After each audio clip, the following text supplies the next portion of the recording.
All right. Good evening. We just want to say welcome back to another. This is our second edition of Anansi Web Education. It's basically a conversation with President David Arthur Granger. No stranger to you guys, right? Our inaugural program of Anansi Web Education was broadcast last week, and we thank you so much for the positive reviews.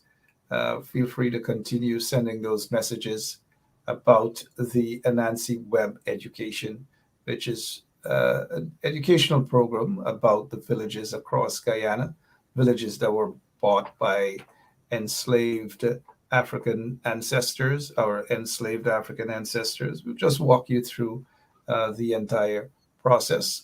Today, we're dealing with this important question, and oftentimes people, just say, "Oh, emancipation," and that's it. But today we will be covering why we celebrate Emancipation Day on August 1st, the causes, context, origins of the movement, the importance of the movement for Guyanese today, the impact of the movement on international events. All right. I don't want to take much in terms of the opening. Let me say good evening to you, President Granger. How are you, sir? I'm great, and it's good to be back on the program.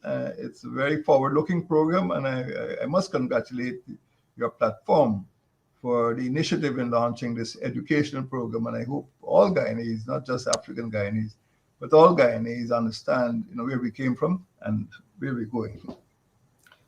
I like that. Where we came from, where we are, and where we're going. That's important. And so today, again, we are dealing with this the topic of why we celebrate Emancipation Day on August 1st.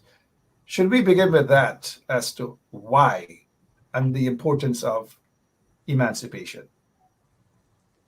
It's a good place to start, Mark, because we take emancipation for granted, and it is, in my view, it is the single most important event that we should celebrate in Guyana because it uh, it it was a day which changed Guyana, transformed Guyana, as they say, from a plantation into a nation. To start with, not only were the enslaved population freed, and there's over 85,000 people we're talking about, but it was also the trigger for immigration. So all of the people you see around us, with the exception of the indigenous people, came here because of emancipation. It also transformed the economy. I mean, we're not just cutting cane and making molasses and exporting sugar and rum, but people were able to diversify the economy. And to do that, you also needed coinage. It also changed the geographical or the spatial uh, uh, way in which Guyana or British Guyana colony was formed. We had three colonies: Demerara, Essequibo, and Berbice. But this was just a chain of plantation, literally from Skeldon right up to Charity. But after emancipation, we saw free villages. So, in terms of society and demography, people of different ethnic groups came. In terms of economy, we started to produce different commodities. In terms of the way society was made up, the spatial use of land, we were able to create free villages for the first time. Rather than just a string of plantations, you had communities in which human beings were living. So, in every respect, Guyana was born on the 1st of August, 1838. That is really the national birthday, not emancipation, not independence or republic day. 1st of August, 1838. That's when we came together as free people and started to move forward. There were problems, of course, but we should celebrate everybody should celebrate emancipation because that was the real birthday of the Guyanese nation. You know, every Guyanese should, and not just one ethnic group. And I agree with you. Everyone should celebrate emancipation, uh, the celebration of emancipation, which is held on August 1st. But leading up to emancipation, August 1st of 1838. Negotiations started in 1834. Whenever that, we finally saw on paper that the enslaved Africans were freed. But it came with a price. You had the Berbice Rebellion, the Demerara, the Essequibo, and so forth. Which one we want to start up? The 1763 with coffee? Well, I would go even further back because from the time the Africans were taken from their homeland, there was resistance. Um, and some mutinied, some threw themselves off the ships. And when they arrived in the West Indies and the Guyana colonies, they continued to resist. Um, of course, there were always a few collaborators, but in general, there was resistance. There was rebellion, as you mentioned just now. Some rebellions succeeded.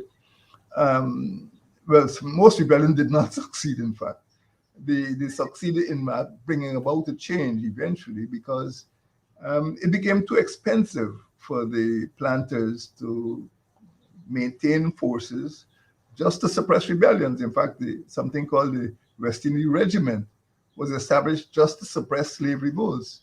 And at the time of independence, the regiment was divided between Jamaica and Trinidad and Tobago. They got the two battalions of the regiment. But that West Indies Regiment was formed to suppress slavery. It was very expensive to maintain.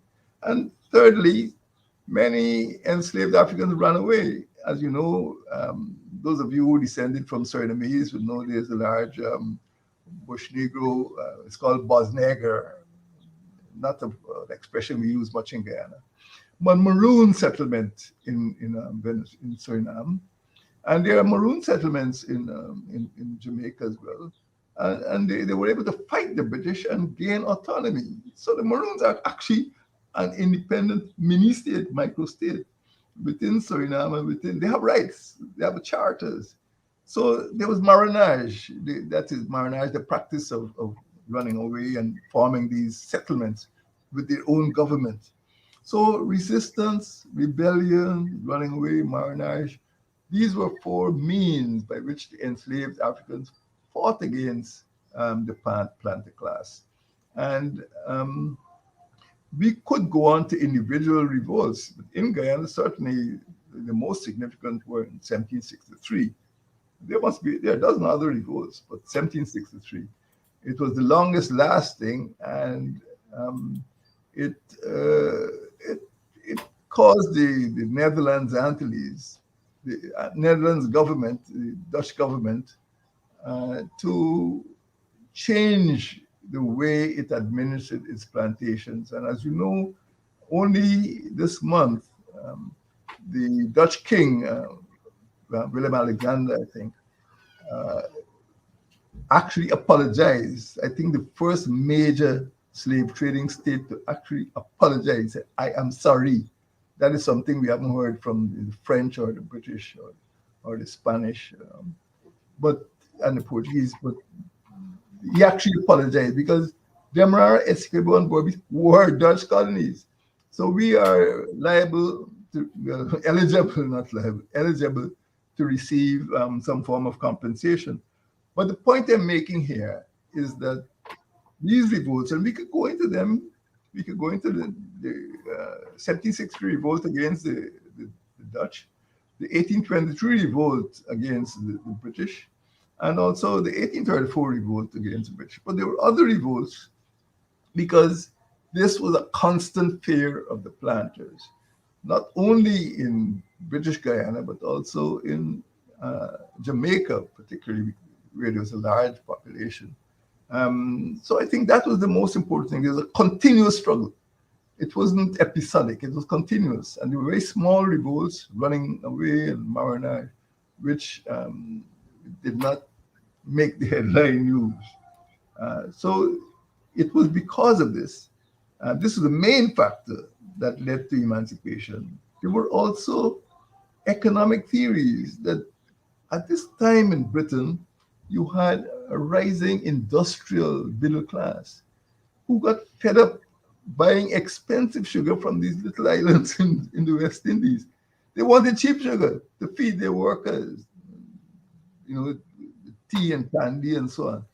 And the theorists felt that it would be better for Britain to buy cheap sugar from the bigger countries like Brazil, or at that time they were exploring countries in East Asia, in India and Australia and so on, than to continue buying expensive sugar from the West Indies. So I would say that, from the start of the 19th century, sugar was in trouble. What we're seeing now in Guyana is nothing new. And these economists, and of course people remember Adam Smith, they advanced the theories of free trade. Instead of having to buy sugar from protected markets in the West Indies and have the planters living like lords, they should have free trade and buy from wherever you can get the cheap. And of course, at the same time, there was something very important, especially for the Christians. There was public opinion, and many of the evangelicals, especially in Guyana, the congregation, um, uh, were opposed to any form of enslavement of man by man. And this was a significant factor, not as significant as the revolts, but the evangelists and the persons who felt it was wrong to enslave other human beings. And this was a time of enlightenment. This is a time of the rights of men, all over the globe. The Christian church did play a role.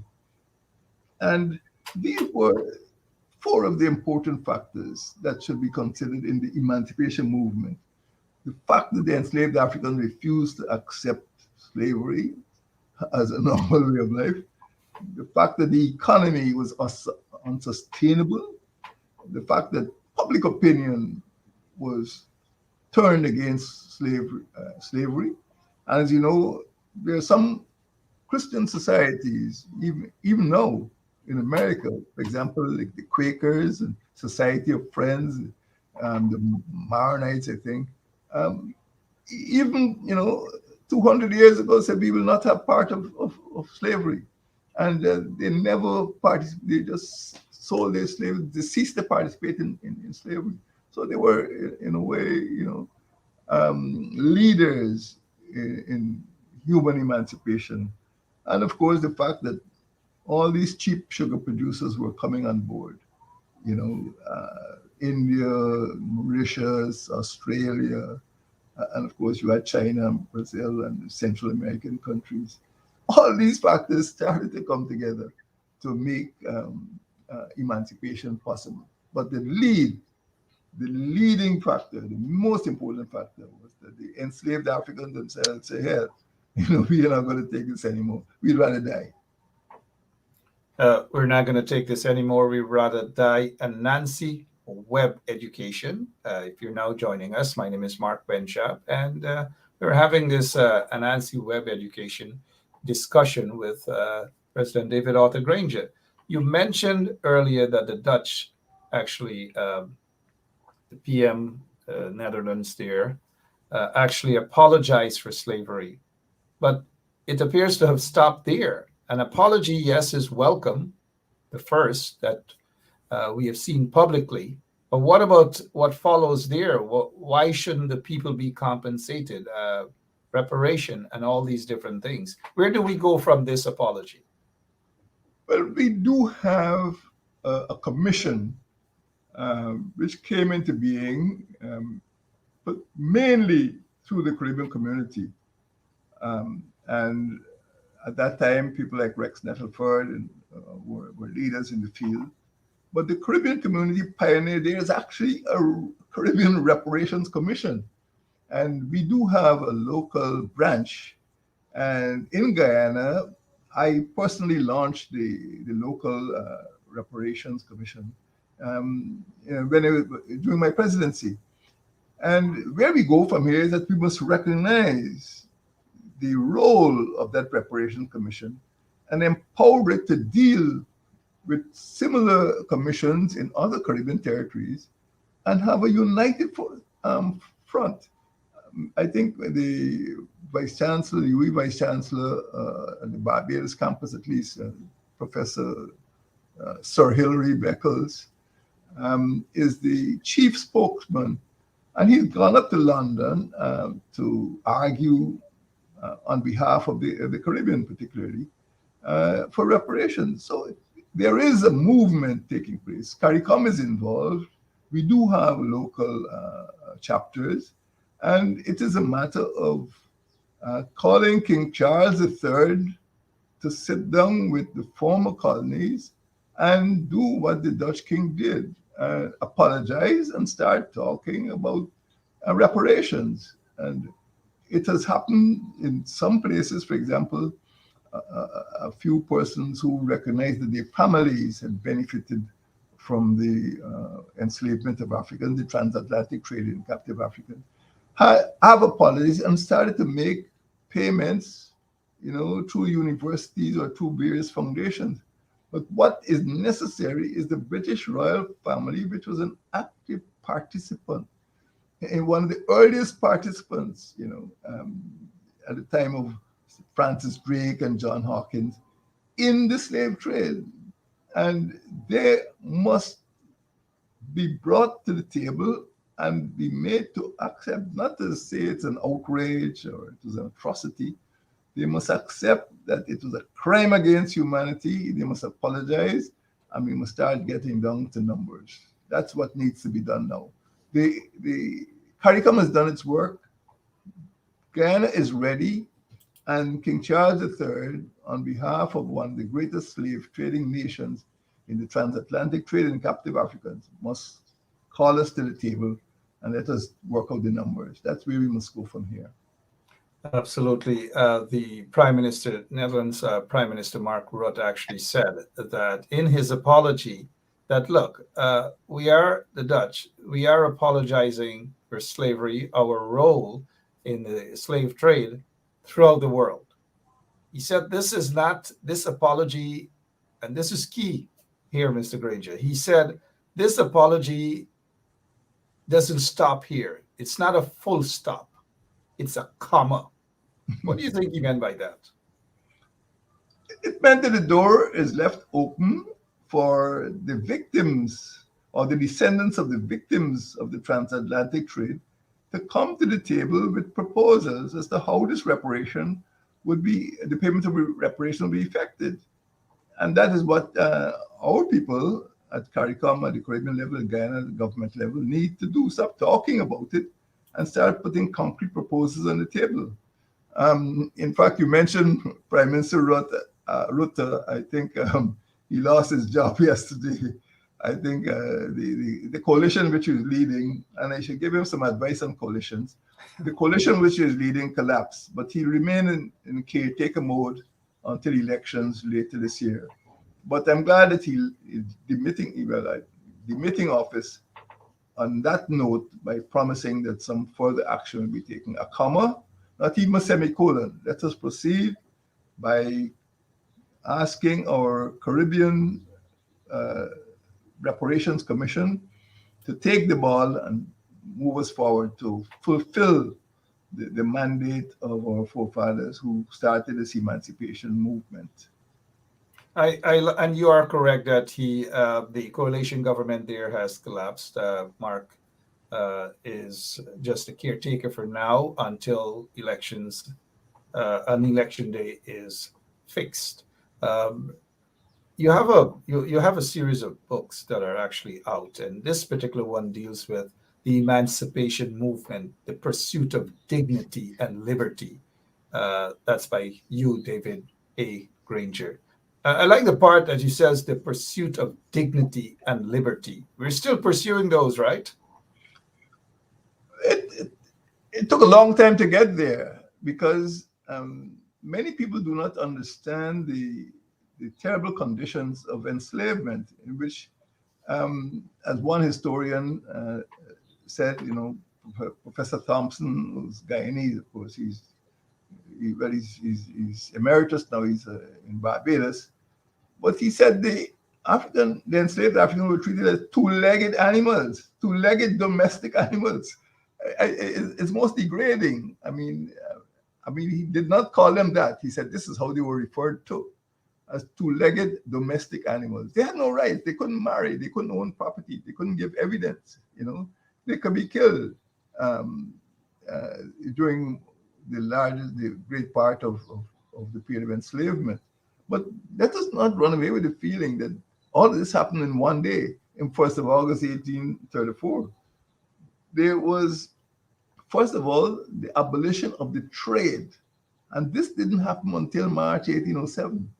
That is the actual process of bringing Africans, of capturing and bringing Africans across the Atlantic, ended only in 1807, what is called the transatlantic trade in captive Africans. And so that was not emancipation. That was one step, one stage. The next stage, of course, was amelioration.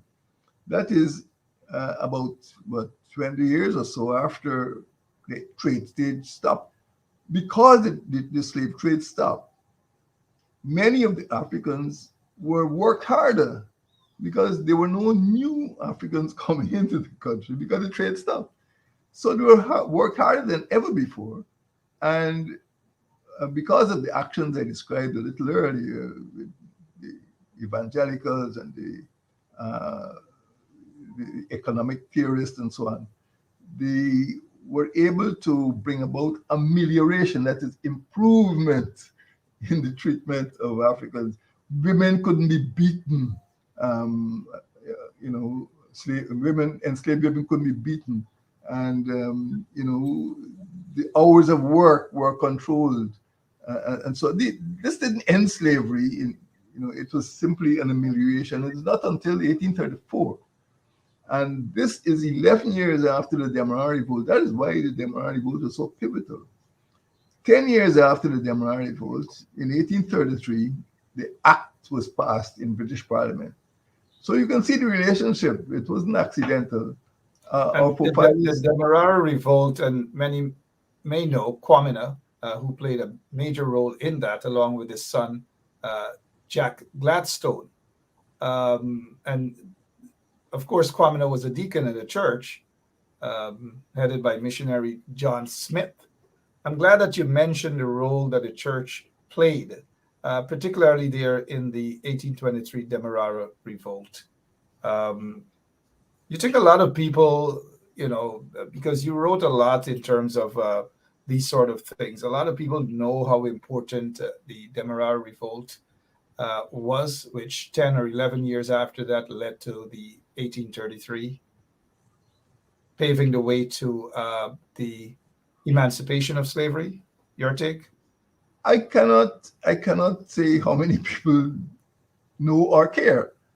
What I do know is that um, in August, we will be observing the 200th anniversary of the revolt. And I would like to feel that the government of Guyana would pay special attention because sometimes it ignores these events. And people may not know that there is actually a monument in Bachelor's Adventure on the east coast of Demerara, constructed by the villagers themselves. So the 200th anniversary of the Demerara Revolt will be observed in Guyana next month, August. Uh, and I hope that the opportunity is taken to make more Guyanese familiar with what took place. It was massive.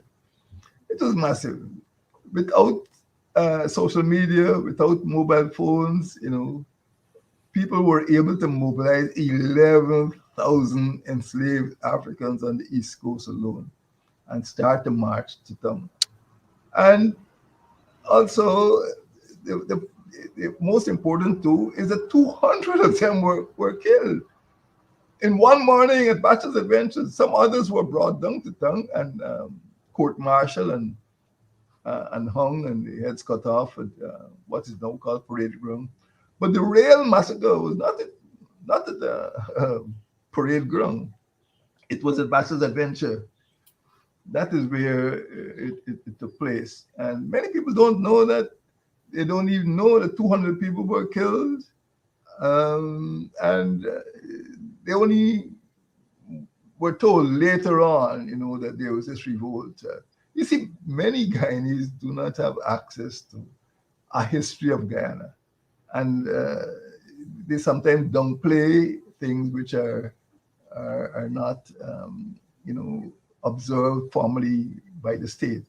And that's why during my administration, I ensured that we paid homage to these martyrs, not only African martyrs in terms of the 1823 revolt, but also martyrs in terms of other revolts, for example, in Essequibo and in Berbice. But the point is that, in answer to your question, I do not think many people know or care. It is not part of the school curriculum. It's not part of the culture of Guyanese to recognize these events as national events. And I think that is a great pity. And ignorance leads to disrespect. You That know, people, you mentioned parade ground. How many people know the history of parade ground and what really happened there? Because when we drive past here, all we see is like a basketball court or whatever.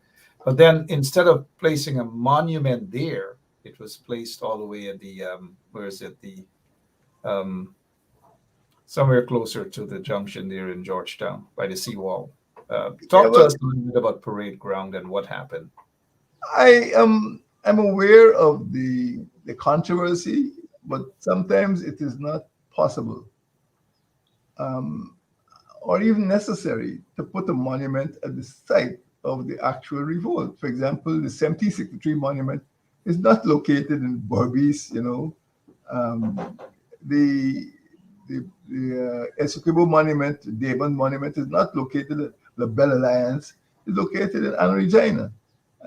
So the question of authenticity, putting a monument on the site, is neither here nor there as far as I'm concerned, because what is important is the event. And as I pointed out, there is a little monument, a cheap monument, if you want to call it that, but it was built by the people of Bachelor's Adventure in 2003 to celebrate the 180th anniversary. It is their monument. Not pretty, but it's theirs. And the fact is that we should use that to remember. And I went to the monument by the seawall, and I had authorized my Minister of Social Cohesion to commence the preparation. And the ground was broken, and the monument was being prepared at what is now Parade Ground.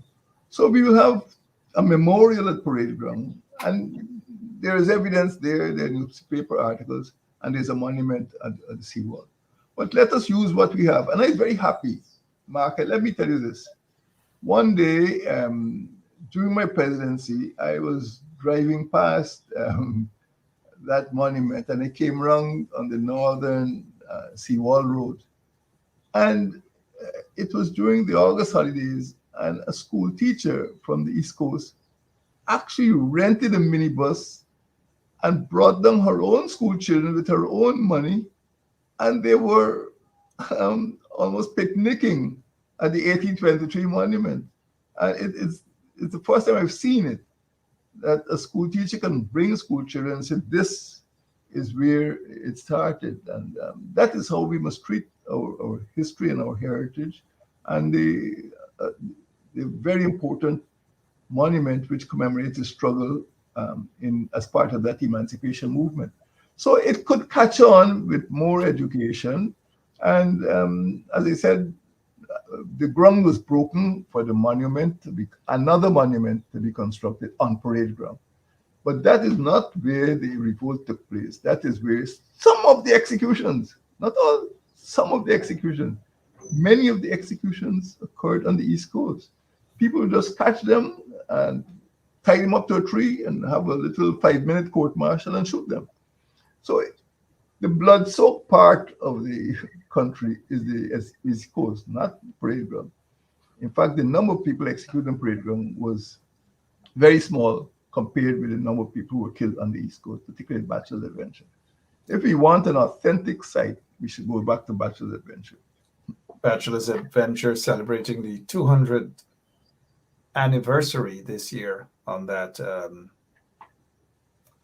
revolt. Um, on today's program, why we celebrate Emancipation Day on August 1st. It's coming up, Emancipation Day celebration, August 1st. Why we celebrate it? We discuss the causes, context, origins of the movement, and the importance of the movement for Guyanese today, the impact of the movement on international event. We mentioned the importance of emancipation. It's not just for one set of people, but everyone. Oftentimes, I would hear uh, silly little talks about, you know, coffee is a PNC thing and, square of the revolution and so forth. Take a couple of minutes to discuss the importance of coffee and the fact that it's not a PNC thing, it's a Guyanese something, and we all should embrace it. It's a very important question, and I don't know if we can answer that fully. I don't know if I can answer it fully, because during my presidency, I tried to insist on paying homage to all of our martyrs. As you know, there's a monument at Rose Hall where 13 workers were killed. Um, if you want to get into party politics, the Enmore Monument was constructed under the PNC administration, and largely because the leader or the president of the union, which called the strike at Enmore, the GIW, was Joseph Prayag Lachman Singh, who was the first elected chairman of the PNC. But for different reasons, that monument is respected, and the PPP have a function there every year. But there were other revolts in Rheinfeldt and Devonshire Castle and Leonora. And as far as your question is concerned, there is a lot of, I would say, silly commentary about 1763. One of them was that it was Mr. Burnham's birthday, and that is why so much attention was paid. Of course, it is wrong on two levels. The revolt did not occur on the 23rd of February. It occurred on the 27th of February. And secondly, it was not Mr. Burnham's birthday. Mr. Burnham was born on the 20th of February. So it was a mood in which people challenged almost every initiative taken by the PNC administration between 1964 and 1992. And it is irrelevant.